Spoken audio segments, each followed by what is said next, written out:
Age కూడా అంత లేదు కదా. నీ జూనియర్, వాడి జూనియర్, వాళ్ళందరికీ జాబ్ వచ్చేస్తుంది, నీకు మాత్రం రావట్లేదు. నీ జాబ్ అప్లికేషన్ ఫామ్తో ఒక middle class family 1 year happy growth చేస్తుంది. ఈసారి జాబ్ రాలేదనుకో, నీ ఊరు వెళ్ళేసి మీ నాన్న చెప్పినట్టు షాప్లో పనిచేస్తాను.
హలో, నా పేరు స్వప్న.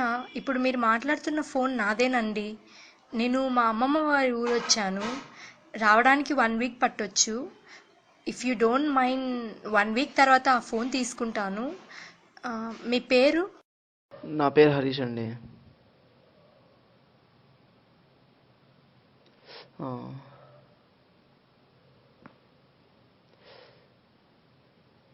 నేనా ఏదో బలంగా ట్రై చేస్తే బీటెక్ అయిపోయిందండి.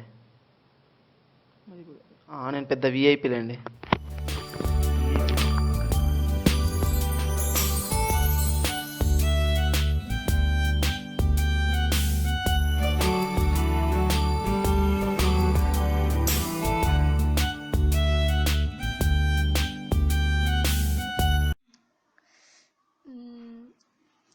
అది మీకు ఏమైనా బ్యాడ్ హ్యాబిట్స్ ఉన్నాయా? మనకి ఇష్టమైన వాళ్ళు అడిగితే మనకంటూ మానేయడానికి ఏదో ఒక హ్యాబిట్ ఉండాలి కదా. సర్లే, నీకోసం మానేస్తా. యాక్చువల్లీ నేను మీకు విషయం చెప్పాను. ఆ ఫోన్ కావాలని అక్కడ పడేసి వెళ్ళాను. మిమ్మల్ని రోజు బస్ స్టాప్లో చూసేదాన్ని. మీ పేరు కూడా తెలీదు. మీతో పరిచయం పెంచుకోవడానికి మా ఫ్రెండ్ ఈ ఐడియా ఇచ్చింది. తనే మీకు ఫోన్ దొరికేలా ప్లాన్ చేసింది. I'm so sorry. అవునా? ఎందుకు ఇలా చేసావు?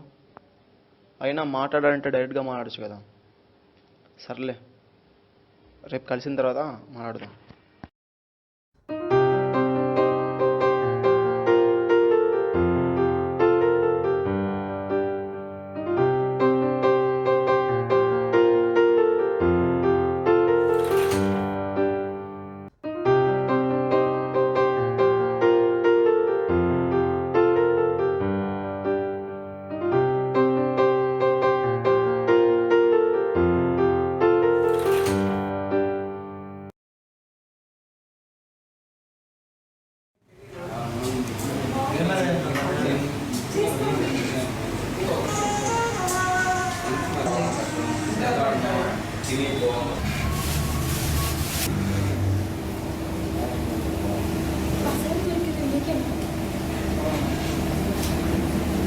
సారీ, అది wrong person.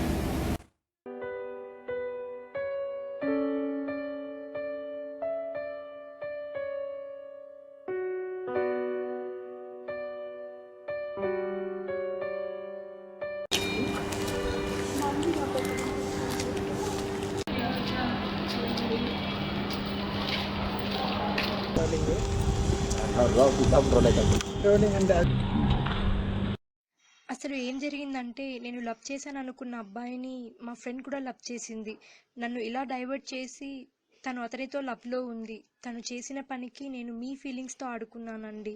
I'm so sorry. రెండు మనుషులు దూరంగా ఉన్నప్పుడు మాట్లాడడానికి తప్ప మనుషులు దగ్గరగా ఉన్నప్పుడు కలపడానికి ఏం ఉంటుంది. అయినా ప్రేమిస్తే ప్రేమించాల కళలో చూసి చెప్పాలి అని ఇలా అయినా phone చాట్ బాక్స్లో మెసేజ్ అని ఏంటి మళ్ళీ ఇంటర్వ్యూకా? లేదు అది కాటే చాలు. Okay let's be friends.